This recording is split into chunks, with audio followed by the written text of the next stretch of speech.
Bismillahirrahmanirrahim. Assalamu alaikum, dear student. I really hope that you would be fine and shine by the grace of Allah. This is Tanzila Thebo from E-Learning with Tanzila Thebo Academy. As you know that this is the series of the art of essay writing for all competitive exam, be it CSS or PMS or any other one.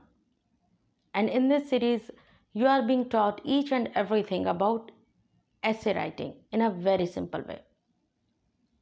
And as you know that in previous lecture we discussed that what is introduction, what is an introduction, right?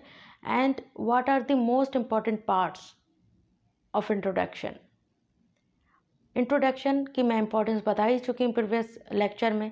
अगर आपने वो lecture नहीं देखा तो must watch it, ठीक है, क्योंकि उसमें जो तमाम चीज़ें हमने सीखी थी कि इंट्रोडक्शन होता क्या है, इंट्रोडक्शन के लिए मोस्ट इम्पॉर्टेंट पार्ट्स उसके कौन से होते हैं, ये तमाम चीज़ों को हमने डिस्कस किया था. आज हम उनको इम्प्लीमेंट करके इस लेक्चर में कंप्लीट पैराग्राफ लिखेंगे, कंप्लीट. तो आज का लेक्चर आपने बिल्कुल भी स्किप नहीं करना है. स्टेप बाय स्टेप जो भी आपको शुरू से एंड तक आपने डिटेल में देखना है ये lecture. And I ensure you if you watch it completely you will be able to write a perfect introductory paragraph इंशाल्लाह. तो आज का लेक्चर स्टार्ट करते हैं. बट उससे पहले अगेन आई वुड से, अगर आपने ये चैनल मेरा सब्सक्राइब नहीं किया so please do it right now. So let's get started. So let me give you a quick review what we studied in previous lecture.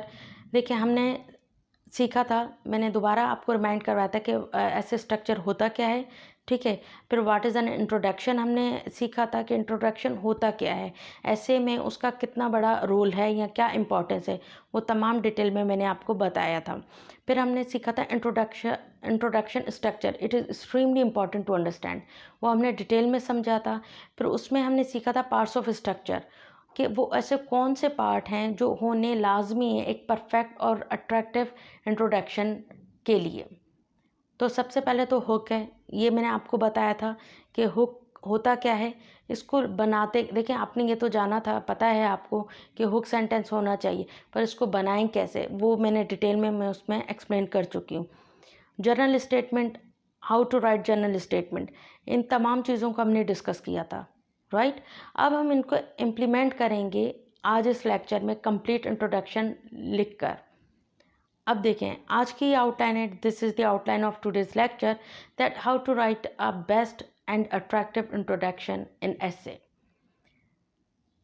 ठीक है. अब उसमें जर्नल टू स्पेसिफिक हमने बात की थी कि जो बेस्ट एसे है वो अट्रैक्टिव एसे जो स्ट्रक्चर होता है जर्नल टू स्पेसिफिक होता है. आज हम इसको इम्प्लीमेंट प्रैक्टिकली करके देखेंगे कि हम कैसे जर्नल टू स्पेसिफिक बनाते हैं, लिखते हैं ऐसे में इंट्रोडक्टरी पैराग्राफ को. फिर हम पार्ट्स ऑफ इंट्रोडक्शन जैसे हुक, अब वो कौन से हैं, अब देखें हुक सेंटेंस है, ठीक है. How to write these parts in an essay introduction. अब ये तो हम लास्ट लेक्चर में जान गए थे आप लोग कि हुक सेंटेंस होना चाहिए, जनरल स्टेटमेंट होनी चाहिए, थीसिस स्टेटमेंट होनी चाहिए.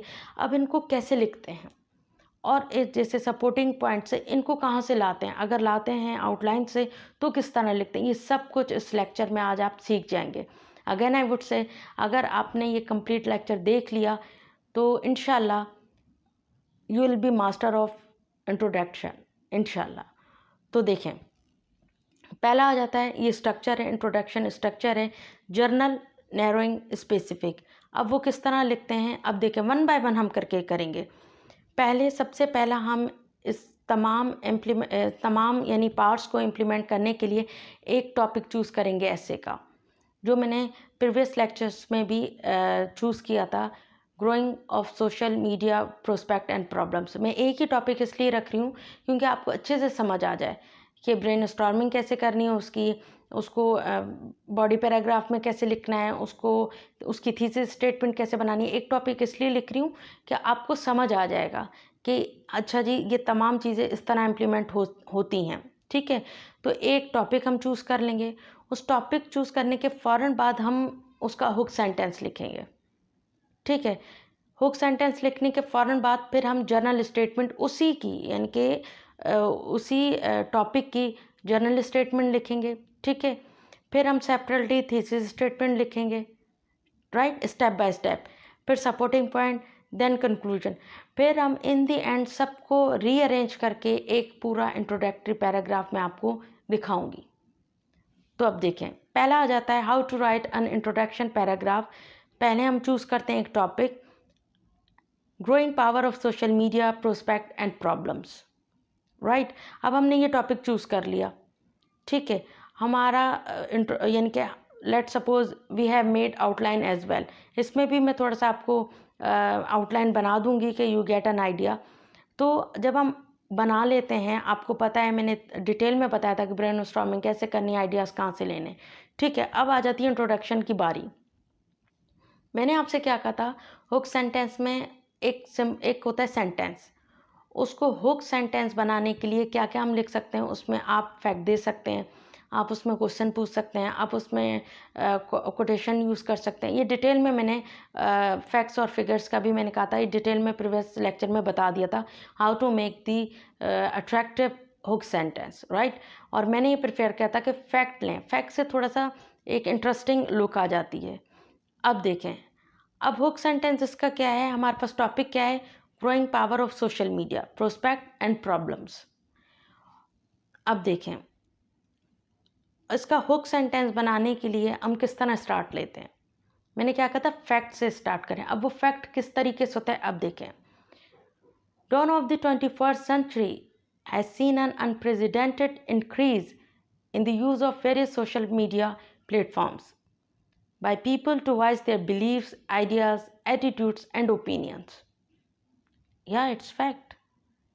ये फैक्ट है ना कि dawn of the 21st century has seen an unprecedented increase in the use of various social media. आप देख सकते हैं कि सोशल मीडिया का कितना बड़ा रोल है अब इस हमारी लाइफ में, या किसी भी फील्ड के लिए अगर हम देखें, चाहे हम प्रमोशन के लिए देखें या whatever you can say, whatever you can say, आप सोशल मीडिया को इग्नोर नहीं कर सकते, right. It plays wider role. तो अब देखिए, फैक्ट मैंने दिया, इसमें अपना हुक सेंटेंस बनाने के लिए इसकी इंपॉर्टेंस बताई, इसको हुक सेंटेंस दिया मैंने फैक्ट दिखाकर कि dawn of the 21st century. देखें, dawn of the 21st century, ये कितना अट्रैक्टिव है, ठीक है। यानी कि मैंने एक फैक्ट दिया कि अभी जो हमारा एरा चल रहा है, उस एरा में social media has played extremely vital role, ठीक हो गया। That's how you write a introduction hook sentence. ये पूरा एक सेंटेंस है, आप जान सकते हैं कि जहाँ फुल स्टॉप आता है वो पूरा एक सेंटेंस होता है। क्लियर, इस तरीके से हम फैक्ट लिखते हैं। जैसे मैंने कहा था, हिस्टोरिकल बैकग्राउंड दे दें, कुछ ऐसा टॉपिक हो जिसमें हिस्ट्री हैज़ विटनेस दैट, ठीक है। That's how you can start, you can make a start, ठीक हो गया। फिर उसके फ़ौरन बाद आती है हमारा हुक सेंटेंस के फ़ौरन बाद हमने जर्नल स्टेटमेंट देनी होती है। और वो जर्नल स्टेटमेंट में क्या लिखना होता है, ये मैं प्रीवियस लेक्चर में बता चुकी हूँ। अगेन आई वुड से, अगर आपने नहीं देखा, must watch that lecture, right. General statement में फिर भी मैं थोड़ा सा बता देती हूँ कि हम इंपॉर्टेंस लिखते हैं। अब देखें, हमने एक हुक सेंटेंस लिखा फैक्ट डालकर, फैक्ट लिखकर, ठीक है। फिर उसके बाद कंटिन्यू हम करते हैं, social media being the most powerful entity on earth has the potential to transform our world. This growing power of social media entails both prospect and problems, depending upon how responsible this power is harnessed. अब आप यहाँ देख सकते हैं कि journal statement में हमने social media की अहमियत बताई कि वो कितना इम्पॉर्टेंट है, उसके पास कितना पावर है कि वाकई में it can change our world, it can transfer our world, ठीक है ना। तो हमने इसकी एक जर्नल स्टेटमेंट दी, उसकी इंपॉर्टेंस बताई। और यहाँ आप देख सकते हैं, this growing power of social media से ये जो सेंटेंस है पूरा हमें लेके जा रहा है, लीड कर रहा है हमारी थीसिस स्टेटमेंट की तरफ। एक आ गया पहला सेंटेंस जो जर्नल स्टेटमेंट है, social media being the most powerful entity on earth has the potential to transform our world, ठीक हो गया, ये इंपॉर्टेंस बता दी। फिर जो सेकंड सेंटेंस है वो हमें लीड करके जा रहा है हमारी थीसिस स्टेटमेंट की तरफ। वो कैसे, देखें, this growing power of social media entails both prospect and problems depending upon how responsible this power is harnessed. Clear? पहले हमने एक सेंटेंस लिखा, फिर हमने जनरल स्टेटमेंट दी, उसके फ़ौरन बाद जो हमें लीड कर रहा है, ये लास्ट सेंटेंस इसका लीड कर रहा है हमारी थीसिस स्टेटमेंट की तरफ, तो इसके बाद हम थीसिस स्टेटमेंट लिखेंगे। वो कैसे? If used responsibly social media can be blessing for the society. ये आप देख सकते हैं। जो उसका सेकंड सेंटेंस है, this growing power of social media entails both prospect and problems depending upon how, ये देख रहे हैं, depending upon how responsibly this power is harnessed. ये लीड कर गया हमारी थीसिस स्टेटमेंट की तरफ कि भाई if used responsibly social media can be a blessing for this society. This is our thesis statement. जैसे मैंने कहा था, हमने न्यूट्रल नहीं रहना है, ठीक है ना। जब हम कोई इस तरीके से ऑप्शन बेस्ड आ जाता है हमारे पास टॉपिक, तो हमने क्या करना होता है, एक को उठाना होता है। जैसे हम कह रहे हैं कि social media can be a blessing for this society. इसमें सपोज फॉर इंस्टेंस मैं कह रही हूँ, आपने 8 पॉइंट्स दे दिए to support your argument that yes it can be blessing for this society, but इसका ये मतलब नहीं कि सब कुछ ठीक है, ठीक है ना। It has also very it creates problems as well, तो आपने वो भी बतानी है। पर सपोज मैं एग्जांपल कह रही हूँ, आपने इसके 8 पॉइंट बताएं तो उसके आप 4 बता दें या 5 बता दें, तो ये आपका जो आपका चेकर होगा वो आपकी आउटलाइन से पहचान जाएगा कि हाँ, इसका स्टांस ये है कि it can be a blessing for this society. Got it? ये हमारी थीसिस स्टेटमेंट होगी। थीसिस स्टेटमेंट के बाद क्या आता है? थीसिस स्टेटमेंट के बाद आ जाती है हमारी सपोर्टिंग आर्ग्यूमेंट्स, सपोर्टिंग पॉइंट्स आ जाते हैं जिसको हमने लिखना होता है। अब यहाँ बड़े बच्चे स्टक हो जाते हैं, एस्पेरेंट स्टक हो जाते हैं कि देखिए आपने अब आउटलाइन बना ली है ना, अब आपने आउटलाइन के यानी कि उसके बाहर जाके कोई बात नहीं करनी। अब बस आपने अपना थीसिस स्टेटमेंट, अपनी आर्गूमेंट्स आपने लॉक कर दी हैं। अब वो किस तरीके से, देखें आपने जो सपोर्टिंग पॉइंट्स लिखने ना, क्यों कोई न्यू वाले नहीं लिखने, कोई बाहर से लाके नहीं रखने, फ़ौरन आइडिया आ गया लिखते हुए आपने नहीं लिख लेना है। आपने फिर बस अब अपनी आउटलाइन को ही रखना है सामने। Getting me? कि आपने हुक सेंटेंस लिखा जिसमें मैं प्रिफेयर करती हूँ फैक्ट लिख दिया आपने, फैक्ट के फ़ौरन बाद आपने जनरल स्टेटमेंट दे दी जो लीड कर गई आपको आपकी थीसिस स्टेटमेंट की तरफ। आपने थीसिस स्टेटमेंट दे दी, थीसिस स्टेटमेंट को देते हुए उसके फ़ौरन बाद आपने सपोर्टिंग पॉइंट्स बताने। जैसे मैंने प्रीवियस लेक्चर में बताया था कि your introduction is the reflection, not summary, reflection of your एसे। आपने सपोर्टिंग पॉइंट्स में तमाम की तमाम आउटलाइन नहीं लिख लेनी है, ये भी ज़रा जहन में रखिएगा। सपोज जैसे आपके 8 पॉइंट्स हैं प्रोस्पेक्ट के, लेट सपोज, तो आपने क्या करना है, आपने 8 के 8 नहीं लिख लेने, उसमें से चंद देने हैं थोड़ा सा। You just need to give an idea कि we are going to discuss it. अगर आपने सब कुछ बता दिया तो रीडर को कोई इंटरेस्ट ही नहीं रहेगा, वो कहेगा अच्छा बस यही था, चलो ठीक है। May be you can be, God forbids, यानी आप अल्लाह ना करे, बट आप फेल हो सकते हो फिर सब कुछ लिख लिया तो। सरप्राइज़ थोड़ा रखना होता है, सस्पेंस थोड़ा रखना होता है, ठीक है। अब देखें थीसिस स्टेटमेंट के फ़ौरन बाद आपने क्या लिखना है, सपोर्टिंग पॉइंट्स। इधर बच्चे अक्सर स्टक हो जाते हैं एस्पेरेंट, क्या how to write supporting points in introduction paragraph from the outline. अब देखें growing power of social media, prospect and problems. अब देखें ये जो हमारा टॉपिक है इसके प्रोस्पेक्ट भी लिखने हैं, ठीक है, प्रॉब्लम्स भी लिखनी है, और प्रॉब्लम्स के बाद आपने आउटलाइन में सॉल्यूशंस भी देने हैं। मैं पूरी आउटलाइन नहीं बना रही इसमें, फिर वही बात है, मैं जस्ट आपको आइडिया दे रही हूँ कि सपोज़ हम एक आउटलाइन बनाते हैं, late suppose prospect of the growing power of social media. इसके हम कुछ पॉइंट्स में यहाँ मेंशन कर रही हूँ, मैंने सारे मेंशन नहीं किए हैं, मैंने बस वही मेंशन किए इधर कि जो हम अपने इंट्रोडक्शन में लिखने जा रहे हैं, क्योंकि मैं ये आपको बताना चाहती हूँ कि इन पॉइंट्स को आपने लिखना कैसे अपने इंट्रोडक्शन में, ठीक है। प्रोस्पेक्ट के फ़ौरन बाद फिर हम पॉइंट्स लिखेंगे प्रॉब्लम्स की। ये मैं आउटलाइन दिखा रही हूँ, ये इंट्रोडक्शन में आपने इस तरह नहीं लिखना है पॉइंट वाइज में। Getting me? आपने दूसरे डिफरेंट तरीके से ही पैराग्राफिंग के तहत लिखना है, वो कैसे वो मैं आगे चल के बताऊंगी। अब देखें prospect of the growing power of social media. Let suppose आपकी आउटलाइन में ये पॉइंट्स हैं, और भी पॉइंट्स हैं, but I am just giving an idea again and again I am telling you, क्योंकि मैं नहीं चाह रही आप मिसअंडरस्टैंड हो जाएं। ये सारे पॉइंट्स नहीं हैं, चंद पॉइंट्स में मेंशन कर रही हूँ इधर जो हम इंट्रोडक्शन में लिखेंगे, ठीक हो गया। अब देखें What are the prospect of growing power of social media? Prospect of the growing power of social media, a tool to enhance accountability. ये हेडिंग है, ठीक है, ये हेडिंग है. मैं प्रिफेयर करती हूँ कि हेडिंग में लिखें, ज़्यादा बेहतर होता है. There are two school of thoughts. काफ़ी लोग कहते हैं सेंटेंसेस में लिखें. बहरहाल ये दूसरा टॉपिक है.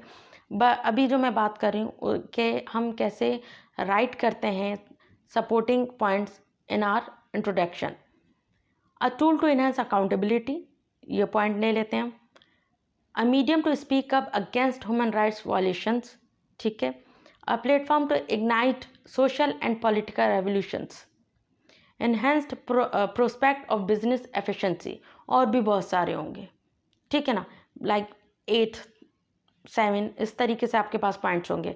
बट सपोज मैं कह रही हूँ ये पॉइंट्स हम उठा लेंगे जो मेन पॉइंट्स हैं. किधर लिखने के लिए?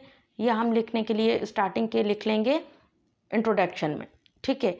फिर हम आ जाते हैं, सिर्फ हमने इंट्रोडक्शन में सिर्फ और सिर्फ प्रोस्पेक्ट नहीं लिखने, उसका दूसरा पहलू भी बताना है. तो वो कहेगा कि आपने सही तरह इसको अंडरस्टैंड नहीं किया. प्रॉब्लम भी बताने, तो problems created due to the growing power of social media. Example के तहत हमारे पास ये पॉइंट है, compromises people's fundamental rights to privacy, has dealt a major blow to the direct modes of communication, a tool to disseminate selective information. इस तरीके से आपकी outline में ये पॉइंट्स हैं, ठीक है. अब इन पॉइंट्स को आपने कैसे लिखना है वो अभी हम सीखेंगे.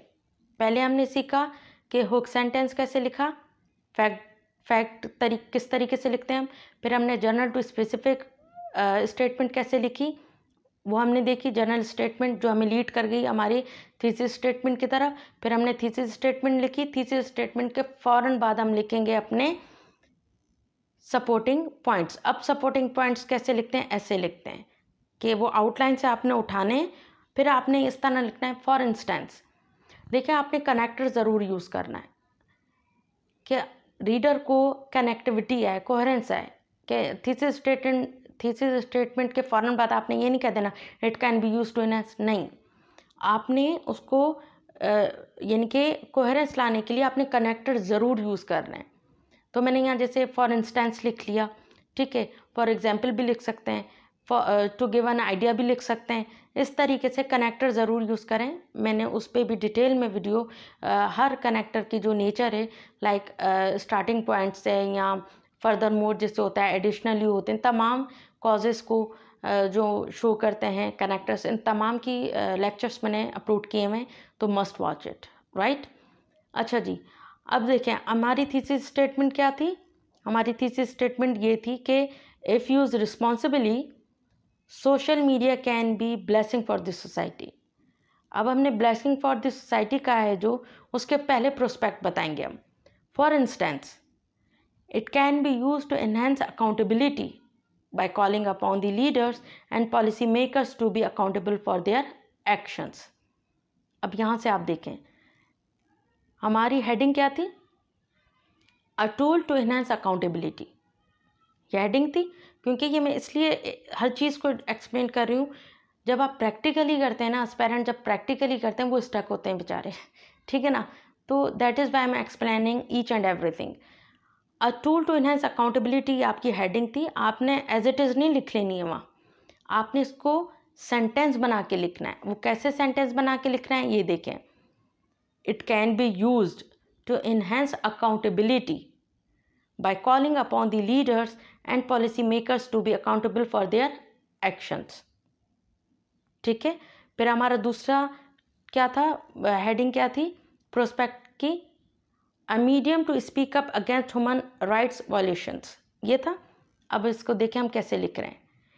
It can be use to enhance accountability by calling upon the leaders and policy makers to be accountable for their actions in an era where human rights violations are still taking place. Social media applications provide a platform for human rights activists to speak up against such grave human rights violations. Moving on, these digital platforms could be used to ignite social and political revolutions as well. So it won't be wrong to state that the power of social media can be leveraged to strengthen the democratic culture. On the economic front, social media marketing has resulted in enhanced business efficiency. Clear? कि हमने headings को किस तरीके से इधर sentences में लिखा है. फॉर इंस्टेंस हमने दिया कनेक्टर यूज़ करते हुए अपनी थीसिस स्टेटमेंट के फ़ौरन बाद फिर हमने इन जो हमारी आउटलाइन थी हमारे पास जो कुछ पॉइंट्स थे उसमें हमने उन पॉइंट्स को इधर मेंशन कर दिया. सारे पॉइंट्स को मेंशन नहीं करना है, again I am telling you. कुछ पॉइंट्स को यहाँ मेंशन कर दिया. फिर यहाँ कहानी ख़त्म नहीं, हमने कहा कि ये सिर्फ प्रोस्पेक्ट है. फिर प्रोस्पेक्ट के फ़ौरन बाद हमने क्या बतानी, प्रॉब्लम्स बतानी. वो प्रॉब्लम्स कैसे बतानी है, अगेन कनेक्टर को यूज़ करके. ये हमने प्रोस्पेक्ट बताया. On the economic front, social media marketing has resulted in enhanced business efficiency. However, यहाँ हाउएवर मैंने लगाया, आप बट भी लगा सकते हैं. ठीक है. If this power of social media is abused, it can wreak havoc on the society, such as it shoulders the blame of compromising people's fundamental rights to privacy, as witnessed in the Cambridge Analytica case. अब देखें हमने क्या कहा था कि ये देखें problems created due to the growing power of social media. इस पर जो सब एस्पेक्ट थे उसमें हमने यहाँ मेंशन किया कि भाई compromises people's fundamental right to privacy. ठीक है. अब हमने यहाँ कैसे लिखा है इसको, however if this power of social media is abused, it can wreak havoc on the society, such as, जैसे फॉर इंस्टेंस दिया था ना हमने, यहाँ हम सच एज कह रहे हैं, such as it shoulders the blame of compromising people's fundamental right to privacy as witnessed, ये हम प्रूफ भी दे रहे हैं, at witnessed in the Cambridge Analytica case. The publicity on social media of certain television shows and games that have a negative impact on the youth has also surfaced as a major problem. Clear? ये हमने पहले prospect बताए, जैसे हमने लिखे example के तहत, for instance से हमने स्टार्ट लिया, फिर हमने उसके प्रॉब्लम्स भी बताए. अब प्रॉब्लम्स के फ़ौरन बाद आपने क्या बताना है, आपने थोड़ा सा पूरे सजेशन नहीं दे देने. ये बात जहन में रखिएगा, सजेशन फ़ौरन नहीं दे देने हैं. आपने जस्ट ऐसा स्टांस दे देना है, अपनी एक बात कह देनी है जो आपको लीड कर जाए कंक्लूडिंग सेंटेंस पे. क्योंकि हर चीज़ को हम इधर मेंशन कर लेंगे, अगेन वही बात है, फिर इंटरेस्ट नहीं रहेगा रीडर को. क्लियर? अब उसके बाद आप क्या कहेंगे, फिर कनेक्टर यूज़ करेंगे लास्टली. अगेन वही बात है, मैंने उस लेक्चर में इंपॉर्टेंस बताई है कनेक्टर्स की, कि कनेक्टिविटी जो लाती है, जो रीडर को इंगेज रखता है आपके साथ, वो आपके कनेक्टर्स होते हैं. और उनको राइटली यूज़ करना, it is a game changer. ठीक है ना. रॉन्गली यूज़ कर लिया तो गॉड फॉरबिड्स, बहरहाल. ठीक है ना. तो आपने प्रॉब्लम्स बता के फ़ौरन आपने सेकंड लास्ट सेंटेंस दे देना है कंक्लूजन का. कैसे? Lastly, it is a pity that social media is used by certain elements as a defamation tool. Hence, अब ये हमारा कंक्लूजन है जो ग्रीन में. Hence there is a dire need to regulate the use of social media in order to realize the long-term prosperity of the society. Clear? That's how you end your introductory paragraph. आपने सारे के सारे यानी कि उसके solutions नहीं दे देने, आपने जस्ट गिव एन आइडिया कि भाई मैंने प्रोस्पेक्ट बताए हैं, प्रॉब्लम्स बताएं, बट मैं सॉल्यूशन भी आगे चल के इस ऐसे में बताऊंगी या बताऊंगा. देखिए, hence there is a dire need to regulate. इसका मतलब यही है कि भाई we have some solution for you as well. Getting me? और ये एंड भी हो गया और आपने एक टच भी दे दिया कि we are not just going to discuss both things, like only both things, prospect and problem, but we have also solution for you. So please read it. Get it? तो इस तरीके से आप इंट्रोडक्शन अट्रैक्टिव बना सकते हैं. हमने इस तमाम चीज़ों को यूज़ किया. इसमें हुक सेंटेंस भी बनाया, ये भी बताया कैसे लिखते हैं फैक्ट को. ठीक है. उसके बाद फिर हमने जर्नल स्टेटमेंट दी. वो general statement general to specific कैसे लिखते हैं. आइडियली ये आइडियल इंट्रोडक्शन में ये चीज़ होती है. ठीक है. जर्नल टू स्पेसिफिक हम ले गए और फिर जो हमें लीड किया थीसिस स्टेटमेंट की तरफ। थीसिस स्टेटमेंट के बाद फ़ौरन हमने अपने कुछ सपोर्टिंग पॉइंट्स मेंशन कर दिए, कुछ कह रही हूँ अगेन, ठीक है ना, कुछ सपोर्टिंग पॉइंट्स हमने मेंशन कर दिए कि भाई प्रोस्पेक्ट भी है, प्रॉब्लम्स भी है। फिर हमने उसको थोड़ा सा एंड में सोल्यूशन का भी बता दिया था, we have solution for you, so please read it more. Clear? अब देखें, उसको रीअरेंज करके ये कंप्लीट मैंने यहाँ लिख लिया है। अब इसको पढ़ते हैं, growing power of social media, prospect and problems. अभी हमारा इंट्रोडक्शन है। Dawn of the 21st century has seen unprecedented increase in the use of various social media platforms by people to voice their beliefs, ideas, attitudes, and opinions. Social media, being the most powerful entity on earth, has the potential to transform our world. This growing power of social media entails both prospect and problems, depending upon how responsibly this power is harnessed. अब आप यहाँ देख सकते हैं जो हमारा top का है, जो आप कह सकते हैं पिंक जो है राइटिंग में, कलर में, वो हमारा क्या है, वो हमारा हुक सेंटेंस है। उसके ब्लैक में, उसके फ़ौरन बाद जो ब्लैक में, वो हमारा जनरल स्टेटमेंट है, जो लीड करा है हमारी थीसिस स्टेटमेंट की तरफ, जो ब्लू में है। ब्लू के बाद हमारी पूरी हमने इधर एक साथ मर्ज करके लिखा है हमारे supporting points. For instance, it can be use to enhance accountability by calling upon the leaders and policy makers to be accountable for their actions.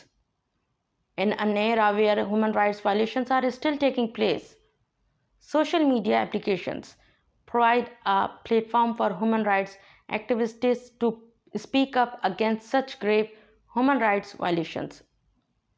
On the economic front, social media marketing has resulted in enhanced business efficiency. ये हमारे हो गए prospect. However,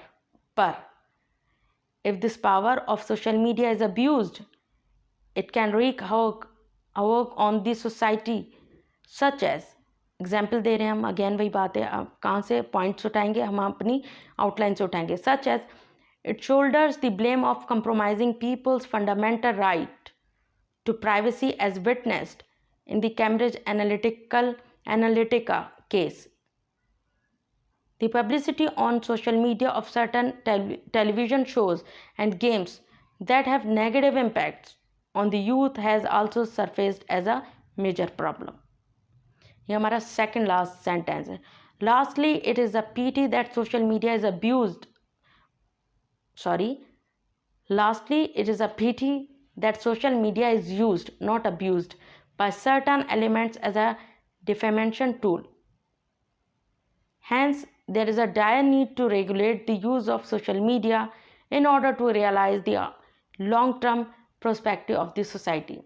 अब यहाँ आप देख सकते हैं, आप एट दी एंड जगह नहीं थी, स्पेस नहीं था यहाँ पर, यहाँ कोटेशन ज़रूर दे दीजिएगा, इट विल बी बेटर, ठीक है ना। कोटेशन ज़रूर दीजिएगा, क्योंकि इससे थोड़ा सा अच्छा लगता है, थोड़ा सा अच्छा से मुराद यानी कि रीडर को एक होता है कि इस राइटर को या जो एस्पायरेंट है, इसको अवेयरनेस है, इसको जो सोशल मीडिया के लिए जो कहते हैं जो बड़े बड़े लोग हैं या वेल नोन लोग हैं, उसके बारे में भी इसको आइडिया है, जो हमने क्या कहते हैं बॉडी पैराग्राफ में हमने लिखा था जिस तरीके से, या कंक्लूजन में जिस तरह हम लिखेंगे, so that's how you can write it.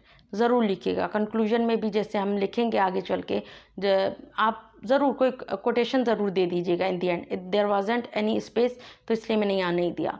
तो hopefully, I really hope that आज आपको इंट्रोडक्टरी पैराग्राफ अच्छे से बेहतरीन तरीके से समझ आ गया होगा, that how to write an attractive introductory paragraph, जिसको आपने बहुत सुना होगा हुक सेंटेंस, अब आपको फाइनली आ गया हाउ टू राइट इट। आपने बहुत सुना होगा जनरल स्टेटमेंट, फाइनली आपको आ गया होगा जनरल स्टेटमेंट लिखी कैसे जाती। तमाम चीज़ों को हमने डिटेल में डिस्कस किया, होपफुली आपको बहुत अच्छे से समझ आ गया होगा।